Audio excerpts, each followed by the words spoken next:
దమ్ముంటే సహకార సంఘాల ఎన్నికలు పెట్టాలి, ప్రజలు ఓడిస్తారని రేవంత్ కు భయం, నెలకో కేసు బయటికి తెస్తున్నారని కేటీఆర్. ట్యాపింగ్ కేసులో సిట్ నిర్ణయాన్ని స్వాగతిస్తున్న కేసీఆర్, కేటీఆర్ కి నోటీసులు ఇచ్చి చేతులు దులుపుకుంటారా? పూర్తి స్థాయిలో విచారణ అనుమానమే అన్న బండి. కొత్త టెక్నాలజీ తీసుకొచ్చే బాధ్యత మాది, కెరియర్ బిల్డ్ చేసుకునే బాధ్యత విద్యార్థులది, గ్లోబల్ లీడర్స్ గా ఎదగాలన్న చంద్రబాబు. మేడారంలో పొంగులేటి సీతక్క పర్యటన, సమ్మక్క సారలమ్మకి మొక్కులు, అభివృద్ధి పనుల్ని పరిశీలించిన మంత్రులు. అన్నదాత సంక్షేమానికి కట్టుబడి ఉన్నాం, రైతుని రాజుగా చేయడమే సీఎం రేవంత్ లక్ష్యం, జాతీయ రైతు దినోత్సవం సందర్భంగా తుమ్మల కామెంట్స్. పీపీపీ అనే విధానం ప్రపంచ వ్యాప్తంగా ఉంది, పెట్టుబడిదారుల్ని జగన్ భయపెడుతున్నారు, ప్రతిపక్ష హోదా ఇవ్వలేదనే అసత్యాలు ప్రచారమన్న పార్థసారథి.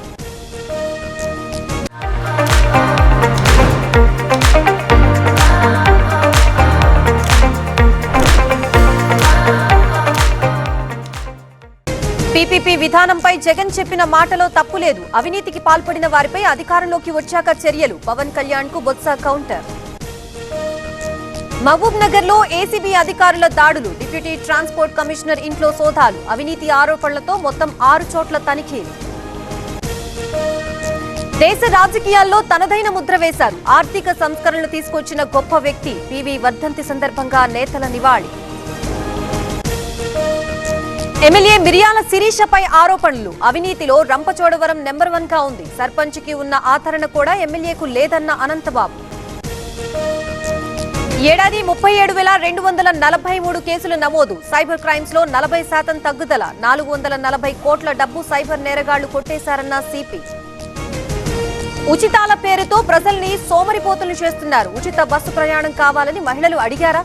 ఉచిత విద్య, వైద్యం మాత్రమే అందించాలన్న వెంకయ్య. కాంగ్రెస్ పార్టీ మోసం చేసింది, రైతు బంధు 2 సార్లు ఎగ్గొట్టింది, ఆదిలాబాద్ జిల్లాలో అన్నదాతల వినూత్న నిరసన.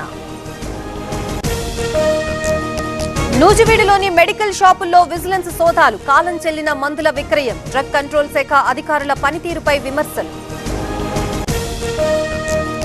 ప్రజాస్వామ్య వ్యవస్థపై దాడి జరుగుతోంది, మోదీ విధానాలు ఉద్రిక్తతలను సృష్టించేలా ఉన్నాయి, దర్యాప్తు సంస్థల్ని ఆయుధంగా మార్చుకున్నారన్న రాహుల్. చైనీస్ వీసా స్కామ్ లో దర్యాప్తు ముమ్మరం, కార్తీ చిదంబరంపై ఢిల్లీ రౌస్ అవెన్యూ కోర్టు అభియోగాలు, తదుపరి విచారణ జనవరి 16కి వాయిదా. జైపూర్ లో నకిలీ నెయ్యి తయారీ ముఠా గుట్టురట్టు, కీలక సూత్రధారి వీరేంద్ర అరెస్ట్, రోజుకి 2000 లీటర్ల కల్తీ నెయ్యి ఉత్పత్తి. రాజస్థాన్ లో క్యూఆర్ కోడ్ ముఠా గుట్టురట్టు, ప్రధాన నిందితుడు మనీష్ వర్మ అరెస్ట్, 1000కి పైగా క్యూఆర్ కోడ్లు స్వాధీనం. ఏపీలో ఏసీబీ మెరుపు దాడులు, సబ్ రిజిస్టర్ కార్యాలయాల్లో తనిఖీలు, అవినీతి ఆరోపణలతో సోదాలు. గర్భిణిని తన్నిన కేసులో దర్యాప్తు, యువకుడిని అరెస్ట్ చేసిన పోలీసులు, బాధితురాలికి కొనసాగుతున్న చికిత్స.